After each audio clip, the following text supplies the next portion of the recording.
नमस्कार दोस्तों, मैं हूं आपका फैक्ट भाई। और भाई लोग, मुझे ये बताओ, क्या आपने कभी सुना है कि एक बाप की बेटी उसकी बीवी है, फिर वापस उसकी बेटी बन गई? कंफ्यूज हो रहे हो? पहले ये देखो।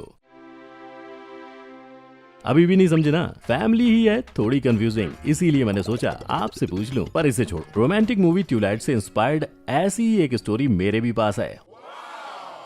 रियल लाइफ वैम्पायर्स की, जो खून चूस कर अपने प्यार का इजहार करते हैं। हाँ, जरूर बताऊंगा इनके भी बारे में, लेकिन अभी नहीं। चलो अब ये बताओ, इंडिया की, अपने भारत देश की कुलकर्णी फैमिली को जानते हो या नहीं? मैं बात कर रहा हूँ टॉलेस्ट फैमिली कुलकर्णी की, जिन्होंने अपने हाइट की वजह से लिम्का बुक ऑफ रिकॉर्ड में अपना नाम दर्ज किया है। क्लूलेस होने की जरूरत नहीं है, यही सब बताने दो मैं आया हूँ जी। आज के वीडियो में हम बात करेंगे 7 unusual families in the world की, जो सुनने में जितनी अजीब है, उनकी कहानी उतनी ही यूनिक है। Number 1, the Divs family. भाई लोग, वीडियो के स्टार्ट वाला कंफ्यूजन तो याद ही होगा आपको। बाप बेटी, पति पत्नी, उसके बाद वापस बाप बेटी। आई नो कंफ्यूजिंग है, तो मैं बता दूं, हम बात कर रहे हैं ऑस्ट्रेलिया वाले जॉन एंड जेनी डिव्स की। और रिश्ते में तो वो बाप लगता है, लेकिन नाम है जॉन, है जिसने 30 साल पहले अपनी फैमिली को छोड़ दिया था। फिर 30 साल बाद जब पिताजी जॉन अपनी ही बेटी जेनी से मिले, जस्ट लाइक एकता कपूर के serial,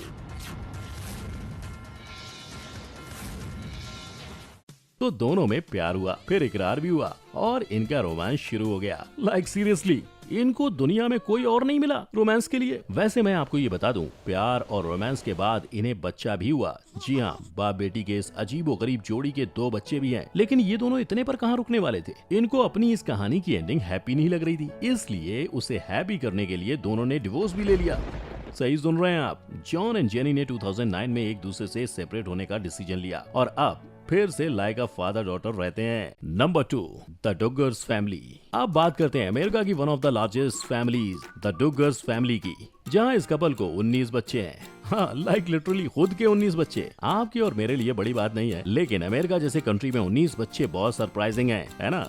actually Jim, Bob and Michelle Duggar की भगवान में आस्था बहुत ही ज्यादा है। जिम और मिशेल के अनुसार उन्होंने जीसस क्रिस्ट को आशीर्वाद देने का मौका दिया है। बोले तो इन कपल का कहना है कि इन्हें जितने भी बच्चे होंगे, वो सबको भगवान का प्रसाद समझ के एक्सेप्ट कर लेंगे, लेकिन रुकेंगे नहीं। भगवान का प्रसाद तो ठीक है गाइज, लेकिन इन लोग ने अपने प्यार के चक्कर में वर्ल्ड रिकॉर्ड बना दिया है। अगर कैलकुलेटिवली देखें तो मिशेल ने 21.5 ईयर में 17 बच्चों को जन्म दिया है, विच मीन्स हर 15 महीने में एक बच्चा। जहाँ डुगर्स का कहना है कि शादी के अर्ली डेज में उन्होंने बर्थ कंट्रोल पिल्स को यूज किया था, जिसके बाद उनका सबसे बड़ा बेटा उन्हें 4 साल बाद हुआ। बट सेकेंड चाइल्ड के मिसकैरेज के बाद उनका हृदय परिवर्तन हुआ और उन्होंने लॉर्ड जीसस के भरोसे सब छोड़ दिया। और अजीब बात यह है, जिम और बॉब ने अपने 19 बच्चों, 9 बेटियां, 10 बेटों का नाम जे अल्फाबेट से रखा है, तो उसको फेमस करना तो बनता है ना बॉस। बस फिर क्या, डगर्स अपने स्ट्रगल्स और हार्डशिप को दुनिया को बताने के लिए एक टीवी शो भी बना डाला, 19 kids and counting. Number 3, the Bannon family. बिना हाथों के लाइफ इमेजिन करना ही डिफिकल्ट है,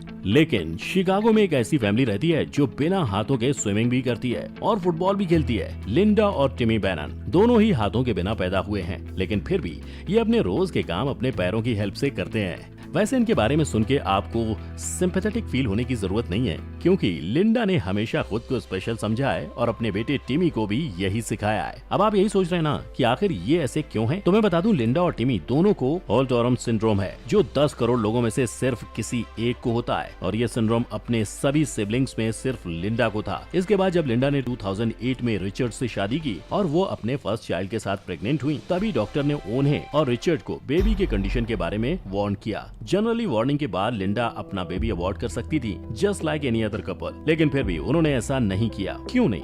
वो इसलिए क्योंकि रिचर्ड और लिंडा को फैमिली चाहिए थी, इसीलिए उन्होंने उसे अबॉर्ट नहीं किया। जिसके बाद टिम पैदा हुआ। उसने अपनी माँ से कभी हार न मानने का जज्बा सीखा और आज ये माँ बेटे का डुओ एक्सीलेंट स्विमर हैं, जो अपने फ्री टाइम में स्विमिंग करना प्रेफर करते हैं, और टिमी अपने स्कूल की फुटबॉल टीम को रिप्रेजेंट करता है। Number 4, the vampire family.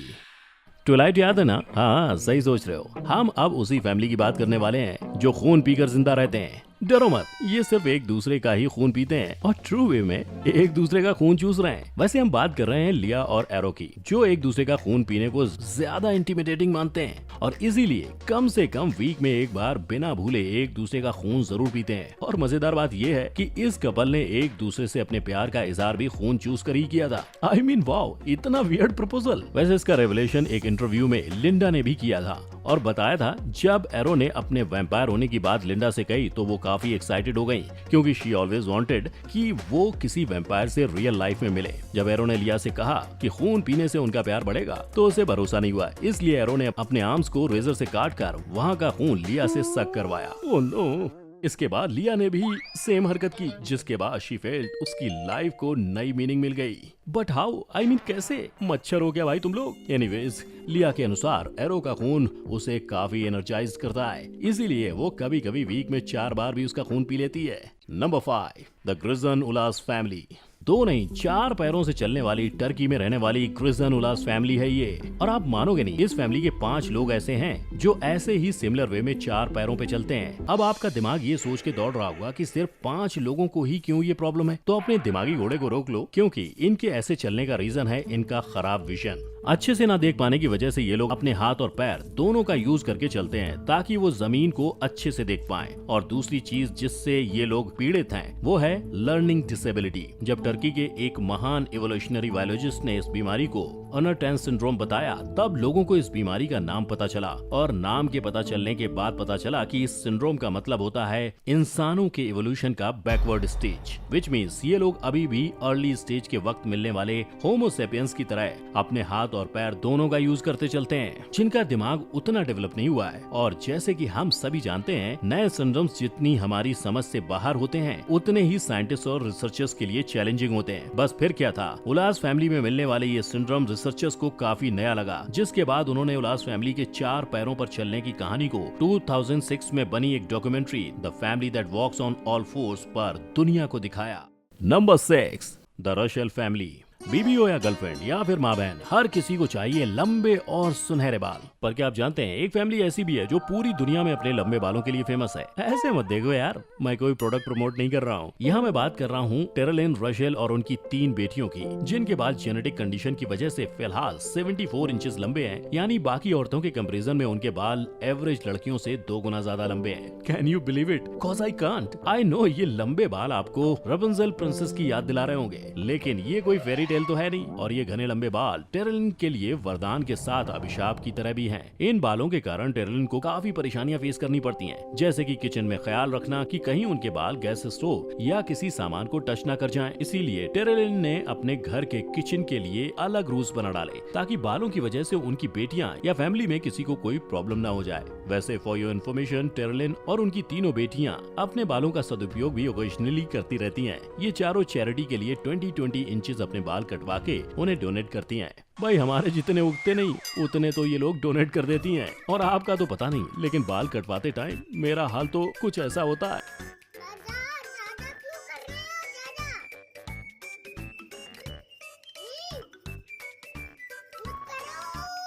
Number 7, the Kulkarni family.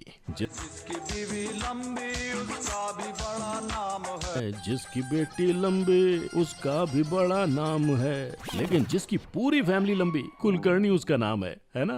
हम अपने देश के सबसे लंबी फैमिली द कुलकर्णी फैमिली की बात करने जा रहे हैं, जहाँ हेड ऑफ द फैमिली शरद कुलकर्णी की हाइट 7 फीट 1.5 इंच है। उनकी वाइफ संजोत कुलकर्णी की हाइट 6 फीट 2.6 इंच है और उनकी दोनों बेटियों की हाइट 6 फीट से ज्यादा है। मतलब पूरी फैमिली की ओवरऑल हाइट लगभग 26 फीट है। भाई ये लोग को तो लिटरली सीढ़ी या लिफ्ट की जरूरत ही नहीं है, बस एक दूसरे पे चढ़ के ये लोग बुर्ज खलीफा तक आराम से पहुंच सकते हैं। वैसे इस कपल की हाइट को अप्रिशिएट करने के लिए 1989 में लिम्का बुक ऑफ रिकॉर्ड्स ने इंडिया के टॉलेस्ट कपल का खिताब दिया था। लेकिन मेरी तरह आपके भी मन में ये सवाल आ रहा होगा कि ऑर्डिनरी लोगों से ज्यादा लंबे इस कपल की शादी कैसे हुई होगी। अब मेल डोमिनेटिंग सोसाइटी में इतनी लंबी लड़की के लिए लड़का मिलना आसान बात तो है नहीं, इसलिए दादी बेचारी सड़कों पर अपनी पोती के लिए दूल्हा ढूंढने निकल पड़ी। ढूंढते ढूंढते ऐसे ही एक दिन संजोत कुलकर्णी की दादी ने शरद भाई को रास्ते पर चलते देखा और डायरेक्टली उनका मैरिटल स्टेटस पूछ लिया, जिसके बाद दोनों फैमिली के मेंबर एक्सचेंज हुए, मुलाकात हुई और दोनों की शादी हो गई। वैसे इससे भी ज्यादा इंटरेस्टिंग कुलकर्णीज का लाइफस्टाइल है। अपनी हाइट की वजह से इनको सभी चीजें कस्टमाइज यूज करनी पड़ती हैं। घर के दरवाजे से लेकर बेडशीट और कमोड तक इनकी हाइट की वजह से घर की सभी चीजों का साइज बढ़ाया गया है। ये बेचारे इतने लंबे हैं कि पब्लिक ट्रांसपोर्ट में ट्रेवल करना इनके लिए किसी सपने से कम नहीं है।